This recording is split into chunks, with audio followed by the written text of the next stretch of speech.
नमस्कार, आईची रेसिपी मराठी ब्लॉगमध्ये आपलं स्वागत आहे। तर आज इडलीसाठी सांबार करणार आहोत। तर त्यासाठी लागणारे साहित्य आहेत आपल्याला तुरीची डाळ आणि मुगाची डाळ अर्धी अर्धी वाटीनं भिजवून ठेवायची। बरोबर, तर 1 तासापूर्वी मी भिजवून ठेवलेली। आता हे आपण कुकरला लावून घेऊया। तर ठीक आहे, अशी चांगली हे झाले, नरम झाले। आता आपण कुकरला लावूया। तर त्यासाठी आधी आपण ह्याच्यामध्ये भाज्या टाकून घेऊयात। तर हा भोपळा आहे, दुधीचा भोपळा, तो घातलाय। वांग घातलंय, 1 वांग आहे। परत कांदा घातलाय, 1 मोठा कांदा घेतलाय आणि टमाटे आहेत, 1 मोठा टमाटा घेतलाय। तर आपण आहे ना आमटी शिजवायला घेऊ ना, त्याबरोबर आहे ना हे भाज्या पण शिजवून घ्यायचं, त्याच्यामुळे चांगलं आपण त्याच्यातच बारीक करू शकतात। तर अशा प्रकारे आपण हे ह्याच्याबरोबर शिजवून घेऊया। आणि शेंगा घेतल्या शेवग्याच्या, तर त्या वरच ठेवायच्या, म्हणजे ते चांगलं हे विरघळणार नाही। असं वरच्या वर ठेवून घ्यायचं आणि कुकरला लावून घेऊया। कुकरला घेतलाय, त्याच्यामध्ये ही आपण डाळ शिजत ठेवूया आणि 3 ते 4 शिट्ट्या झाल्या की मग आपण बंद करूया। तर आता कुकर आपण लावून घेऊया। आता आपल्याला सांबार बनवायसाठी काय काय लागणारे साहित्य ते आपण बघूया। इथं राई, जिरं आणि उडदाची डाळ आणि धणे, एक 7-8 दाणे धण्याचे 7-8 दाणे मेथीचे दाणे घेतलेत आणि उडदाची डाळ आहे 1 चमची आणि 1 चमची राई, 1 चमची जिरं घेतलंय।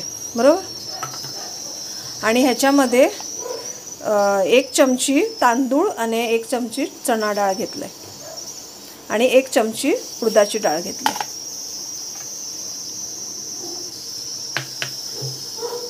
आता ह्याच्यामध्ये लसूण घेतलाय आणि आलं घेतलं आणि 4-5 मिरच्या घेतल्यात, कांदा घेतलाय, हिंग घेतलाय, ह्याच्यात 1 चमची हिंग घ्यायचं आहे, कढीपत्ता घेतलाय, हळद घेतलंय, 1 चमची धणे घेतलेत, मोठे धणे घ्यायचे। ह्याच्यामध्ये 7 ते 8 मिरे घेतलेत आणि एक 8-9-10 दाणे आपले मेथीचे घेतलेत, हळद घेतली, चवीनुसार मीठ घेतलंय। आणि हे आपलं आहे ना, जेव्हा आपण फोडणी देऊ ना, तेव्हा हे आपण ही राई जिराची फोडणी देऊया। जेव्हा सांबारचं आपल्याला फोडणी द्यायचं असं ना, तेव्हा हे वापरायचं। तर चला आपण करूया। तर सर्वप्रथम आपण गॅसवर तवा ठेवलाय, तवा मीडियम फ्लेमवर ठेवायचा। त्याच्यामध्ये मी 1 चमची तेल घातलंय। आता त्याच्यामध्ये राई जिरं आधी घालून घेऊया। 1 चमची राई आणि 1 चमची जिरं घातलंय।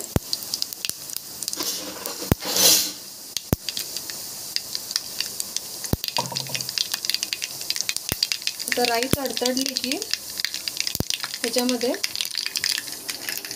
तांदूळ, चणा डाळ आणि हे उडदाची डाळ घालून घेऊया आणि चांगलं फिरवून घेऊया।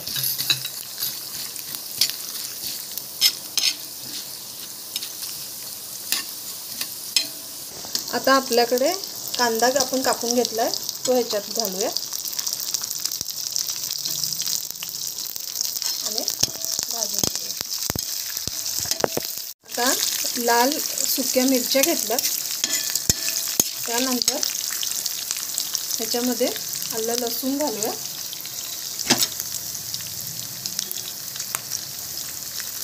आणि ते चांगलं भाजून घेऊया।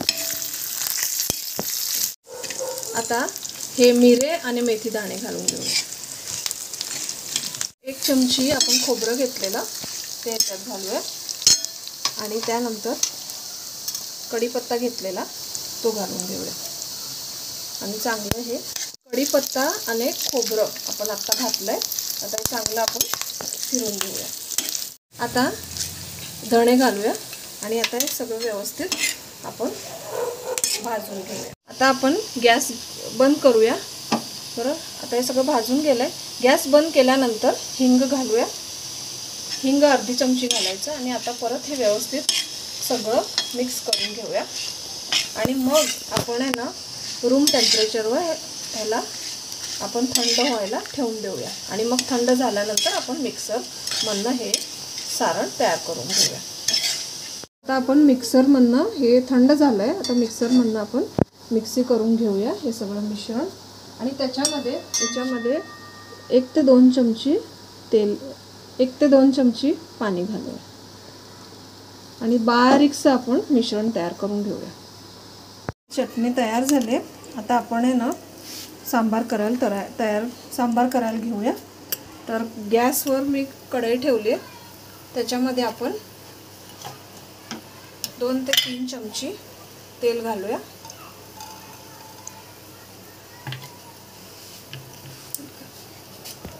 आता आपला कुकर झाला आहे. आता ह्याच्या शेंगा आधी काढून घेऊया आणि मग हे विस्करच्या साहाय्याने तुम्ही क्रश करून घ्या. आता हे चांगलं आपण क्रश करून घेऊया. तुम्ही विस्कर नाही तर रवीच्या साहाय्याने मिश्रण करू शकता मिक्स. चांगलं मिक्स हे केलं आहे आपण रवीच्या साहाय्याने. चांगलं ह्याला गाठोड्या सगळ्या काढल्यात. आता आपण फोडणी द्यायला सुरुवात करू.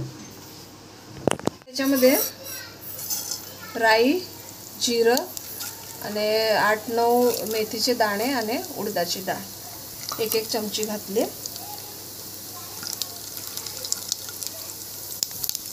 आता लाल मिरची पावडर घालायची.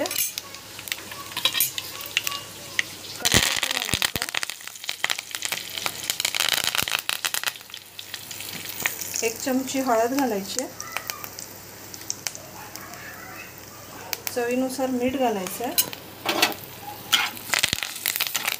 आणि 1 मिरची घालायची.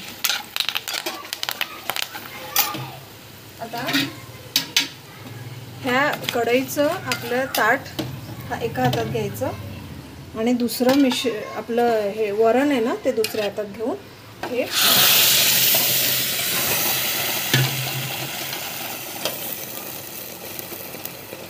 म्हणजे सगळं मिश्रण व्यवस्थित मिक्स होईल.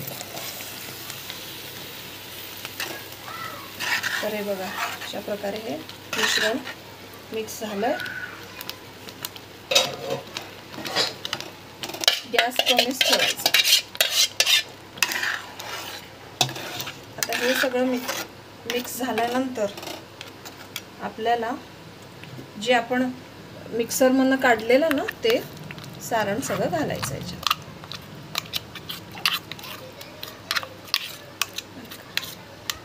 आपलं 1 ग्लास पाणी घालायचं आणि चांगलं मिक्स करून घ्यायचं.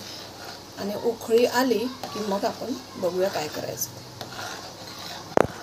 शेंगा आपण काढून घेतलेल्या त्या ह्या घालायच्या आणि आंबट गोड ची चव येण्यासाठी आपण चिंचेचा कोळ केलाय तो घालायचा.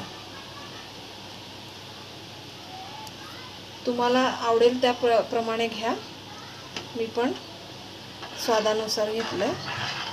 आणि चांगलं हे 5-6 माणसासाठी आपलं हे सांबार तयार होतो. आणि याच्यात गूळ घालायचा.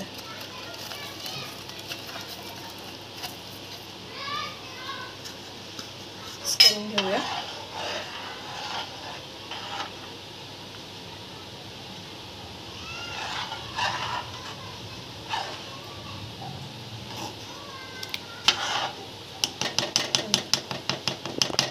अशा प्रकारे आपलं सांबार तयार झालाय. तर गॅस बंद करूया. आणि मी इथं इडल्या करून ठेवल्यात. मस्तपैकी आपला सांबार तयार होतो इडलीसाठी. तर असंच रेसिपी घरी करून बघा आणि कसं झालंय त्याला मला कमेंटद्वारा कळवा. ठीक आहे. आणि व्हिडिओ आवडला असेल तर लाईक, शेअर, सबस्क्राईब करा. तर ठीक आहे. तर नेक्स्ट व्हिडिओ आपण परत घेऊया. तोपर्यंत टेक केअर. बाय.